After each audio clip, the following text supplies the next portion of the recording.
কি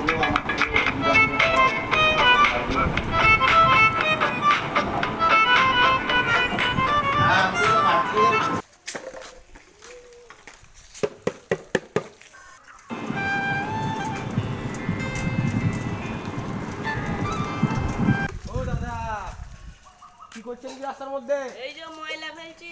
রাস্তাটা ময়লা ফেলার জায়গা? আমার এখানে কাছে আমি ফেলেছি। ও আপনার ঘর বলে আপনি চাকরি করবেন নাকি? হ্যাঁ করব। এইটা কি জন্য দিয়ে গেছে? ওটা যেই জন্যই দিক গে মুখ আমার দেখার জন্য সরকার থেকে দিয়ে গেছে, এটা ময়লা ফেলার জন্য তো। আপনার মুখ দেখার ইচ্ছায় আপনি দেখতে যান আমার তাই? কি? হ্যাঁ তাই একটু দেখবেন, দেখবেন কি করব? কি করবেন আপনি? হ্যাঁ, আপনি ফোন করে ডাকবো? আপনি যাকে যা খুশি বলে যান, আমার কি? আমার কি? দেখাচ্ছি আমি কি করতে পারি। হ্যালো স্যার, এখানে আমাদের একটা লোক রাস্তার মধ্যে ময়লা ফেলছেন, আপনারা একটু আসুন তো।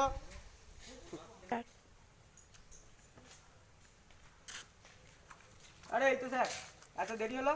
এই রাস্তায় একটু ট্রাফিক জ্যাম ছিল। আচ্ছা আচ্ছা ঠিক আছে, চলুন। কি সমস্যাটা বলুন। সমস্যা বলতে এই লোকটা এখানে ময়লা ফেলছে, আমি বললাম ওখানে ফেল, উনি ওখানে না ফেলে এখানে ফেলছেন বলে আমাকে ধাক্কা মেরে ফেলে দিল। তা দাদা দেখছেন তো এখানে একটা ডাস্টবিন আছে, তা সত্ত্বেও আপনি ময়লাগুলো এখানে ফেলেছেন কেন? কারণ আমার বাড়ির কাছে, তাই আমি এখানে এসে আমার সুবিধা মতো আমি এখানে ফেল দিয়েছি। তা আপনার সাহস তো বড় কম না। সরকার আমাদের উন্নতির জন্য, পরিবেশকে নোংরামুক্ত করার জন্য প্রতিটি পাড়ায় একটা করে ডাস্টবিন দিয়েছে, তা আপনি সেখানে ময়লাটা ফেললেন না কেন?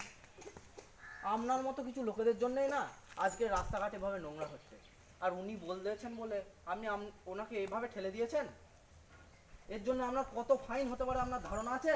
না স্যার, ফাইন ফাইন করবেন না, তাহলে কি করা যায় বলুন তো? শটান ময়লাগুলো এখানে থেকে তুলে ওখানে ফেলে দেয়।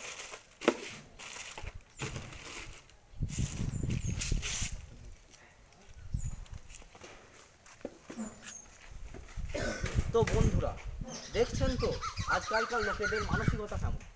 পাড়াতে ডাস্টবিন থাকা সত্ত্বেও ময়লা ফেলে রাস্তাঘাটকে নোংরা করছে। আপনারা যেন কেউ এমন কাজ করবেন না। পরিবেশকে পরিষ্কার রাখুন, নোংরা মুক্ত করুন।